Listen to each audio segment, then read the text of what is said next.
Let's give me a massive cheer for the start of the show. Woo!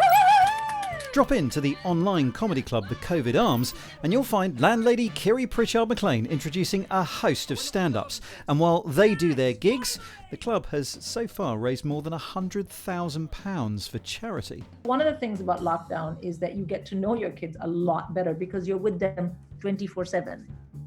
So like you have thoughts like, I need to give the teachers a big present.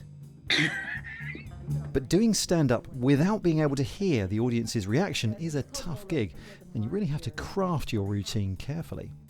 New material is very hard to do online without an audience because it's so symbiotic, that relationship of working up new material, because you're basically taking this like precious butterfly of an idea and you're like, is this rubbish? And they're like, yes, or like, no, let it fly. So I think you definitely need some kind of live audience if you're doing new material. But if you're doing tried and tested, you know where the funnies are. No point in saying anything amusing, there's no one to hear it. Okay. Comedy panel shows on TV and radio have also gone on air without an audience, and in many cases, without a studio.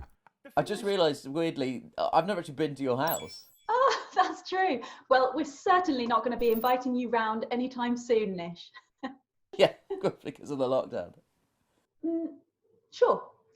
One of the first to try recording in lockdown was The MASH Report, where Rachel Parris and Nish Kumar went from feeding off live laughs to hoping that their jokes hit home at home.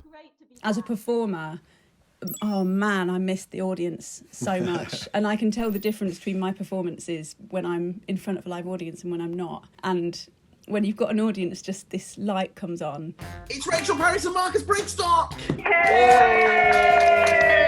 But now, Rachel and her husband, fellow comedian Marcus Brigstock, can hear the laughs again. You keep chatting and I'll give it a go. All right, I'll keep chatting about mini Teddy. Now, we had a conversation. That's going to be really, that's like the most upstaging thing that you could do. That's made it worse. You've censored yourself. This is their weekly online show at the Always Be Comedy Club, and it has a live front row. I think the front row that we hear and see on these online gigs is only 10 people, and it makes such a huge difference. It changes the gig, in my mind, completely, and it improves. It means you can do your jokes with the correct timing. And as we heard earlier, a live audience is vital in helping comedians to workshop new material. After all, barnstorming routines don't arrive fully formed. So I would be going out at least 5 nights a week to play tiny venues with a brand new hour, and they pay a very small amount of money. And I suppose in a sense, that's what the Tuesday night ABC shows. And it's £3, which we regret. That is a bit too low.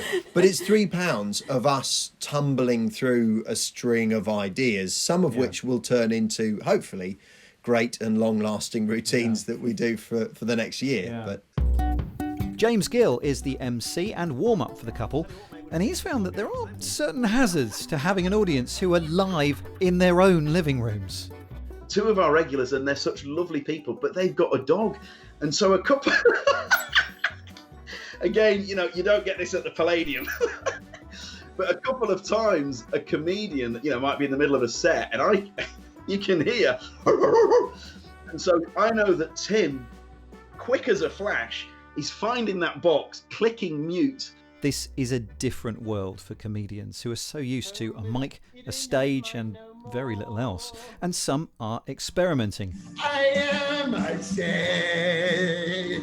Harry Hill hides in the edge of his webcam shot. 5G, of course, 5G. It's 5G, wasn't it? Al Murray's pub landlord character now preaches from a virtual beer cellar. Straight on the van. And the virtual background video feature means that Stuart Laws is sometimes upstaged by himself during his gig. Probably HP, but they're both brown sauces, believe it. Different sauces for different courses.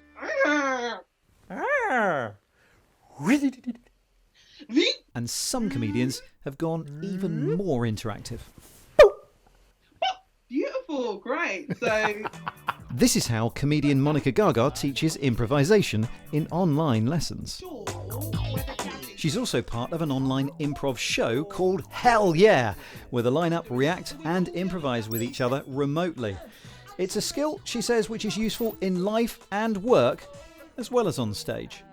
It's all of those key skills, like it's the listening, it's being able to be open to failure. It's about listening to yourself and not judging yourself.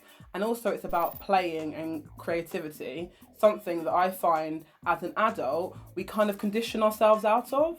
If a situation happens and he's like, I know what I'm doing, and all of a sudden it changes, and that's not panic inducing for you, it means that whatever situation you're put into, you're able to deal with it.